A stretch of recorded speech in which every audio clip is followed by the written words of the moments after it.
Guru, one of the five elements, Panchabhuta, is Akasha, space.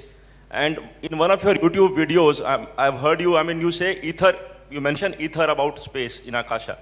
So once you, in your talk now, in time travel, you talk about space. So this ether and space in Akasha, I'm a bit confused. Can you please elaborate on the ether part? I'm glad you're confused. Because confusion is a much better state to be than stupid conclusions that one makes. Confusion means you're still looking. That's nice. That's my intent, to keep you confused. Yeah, because I want you to be seeking, always.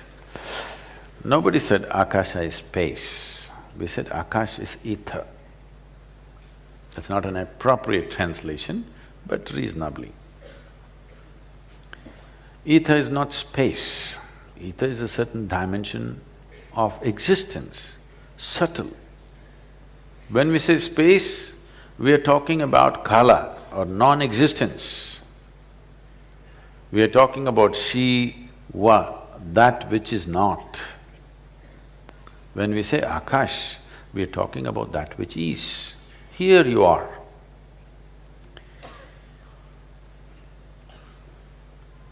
Here you are as a human being. There are many levels from grossness to subtleness here. If you have constipation, you still have something gross inside you.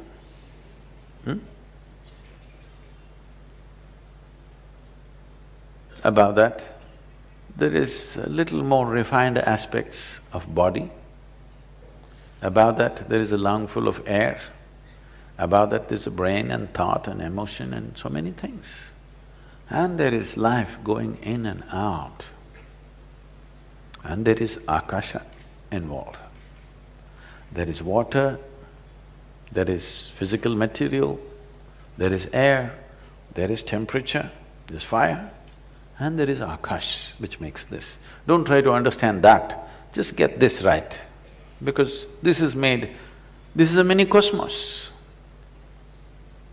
So if you perceive this right, you know that because today there is no question about this anymore. We've always been saying this in the yogic dimension, but today modern physics has come up with what is called as the constructional theory, which is talking about how the design factor in the universe, whether it's atomic or cosmic, is fundamentally same design. You as a human being with this kind of form, a grasshopper, an earthworm, a bird, a crawly creature somewhere, all of you have same fundamental design. From atomic to cosmic, the fundamental design is same. The complexity and sophistication of how this design evolves into multiple forms is different. Your design is far more complicated and sophisticated compared to that of an amoeba, but the fundamental design is still same. Only the complexity is increasing. So you don't go about trying to observe the cosmos because you don't have a gallery view of the cosmos. You cannot. There's no place where you can sit and observe cosmos. And in fact, you cannot observe anything except what happens within you. Even if you take a telescope and look at the star is happening only the way it projects in your mind, isn't it? Yes? You don't see any star. This is the reason why you see stars which don't actually exist. Many stars that you see don't exist, but they're projected in your mind in a certain way and that's how you know it. Or in other words, you only can experience this, or this is the only doorway through which you can experience anything. Whether you want to experience the food that you eat, or the air that you breathe, or the people around you, or the world around you, or the cosmos, you can only experience it the way this is. If this is very clear, you will see it the way it is. If it has taken many forms and shapes, You will see it in so many different ways. These days, I think largely the mirrors have gotten flat, you know. Even now, I think if you buy some cheap mirror, you will look like this.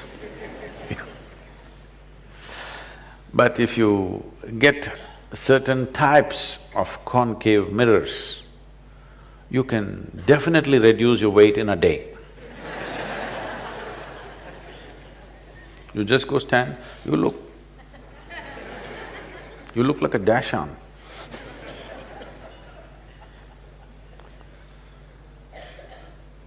So, the mirrors give different impressions of who you are. Suppose you always looked at your face with a slightly distorted mirror. After some time, you will assume that's how you look. Yes or no? Yes or no? You think that's how you look. Because every day you looked at yourself and that's how you looked, and you think that's how you look. So even now, you think the world looks this way simply because that's how it's projected in your mind. If you evolve this mind to a more refined surface, that there's absolutely no any kind of wavering in it, it is perfectly plain mirror, then it will reflect everything the way it is, but upside down. You know, in the mirror, everything is like this. So now you must have the intelligence to correct this without distorting it. See, most people can't turn a dosa around properly. If they try to turn the dosa around, it'll become those kind of things. It takes certain skill to take something like this and turn it around without distorting it. So this is the problem with the mind. One thing is, already it is wavy or choppy, whichever way you kept your mind, but it is definitely wavy. You're seeing the world in the wavy mirror and it's looking certain way. And most people have never attempted to turn it around because they think that's how it is. When you want to turn it around, it takes a certain amount of skill to be able to turn it around without distorting it. So you have two problems. One is to first flatten the mirror so that it is undistorted, and now a much bigger task of wanting to flip it around without any distortion. So that is… we have not approached that in your life yet.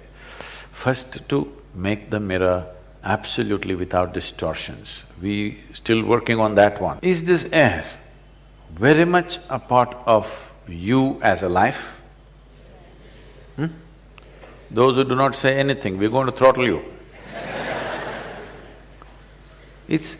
Your life is spread all over here, isn't it? This is physical. Even in this physical, there are many levels of crudeness and subtlety, isn't it?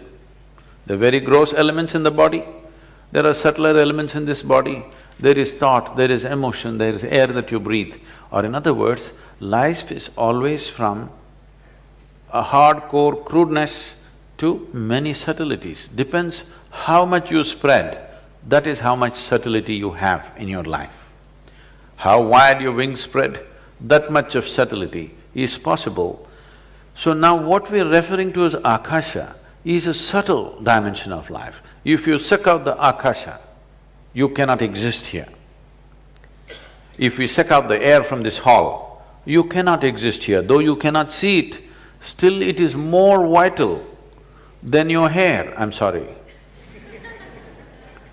Because there is more money spent on hair care on the planet, definitely a lot more than the brain care. You see where our values are. If you pull out all your hair, you can still live. If I cut your ears, you can still live. If I cut your nose, you can still live. If I just suck out this air that you cannot even see, most of the time you're not even conscious whether it exists or not. If I suck out the air, you cannot live for a moment, isn't it? If we suck out the Akasha, you cannot live for a moment. There is a there's a temple in Karnataka, in southern India. which is called the Annapurneshwari temple. Anybody from Karnataka? You been to Annapurneshwari? So, at the rear part of the temple where most people may not go, because I am always poking into nooks and corners, others are all happy looking at the goddess. There is an inscription in Hale Kannada, that means the old type of Kannada, which is over 3,000 years old. There's an inscription talking about how to design an airplane in a temple. And they're saying, you can do like this, but if you fly these machines, it will disturb the ether in the planet. If it disturbs the Akasha, when they say Akasha, don't think space. When they're saying if you disturb the Akasha, then human beings will not know peace in their life. Once Akasha is disturbed, then psychological disturbances will become enormous. I think you're a living proof. I think there was an old movie by Manoj Kumar which said, sure, airplanes and the disturbance that it's causing, and he's glad his ears went away one day. Something like that, yes? So, if we suck out the Akasha, this physical body will not exist for a moment. So when we say Akasha, we are still talking about 5 elements. As you yourself in the question you mentioned, among the 5 elements, Akash is one. So when we say elements, we are not talking about empty space. We are talking about one more substance. Like earth, like water, like air, like fire, we are talking about one more aspect of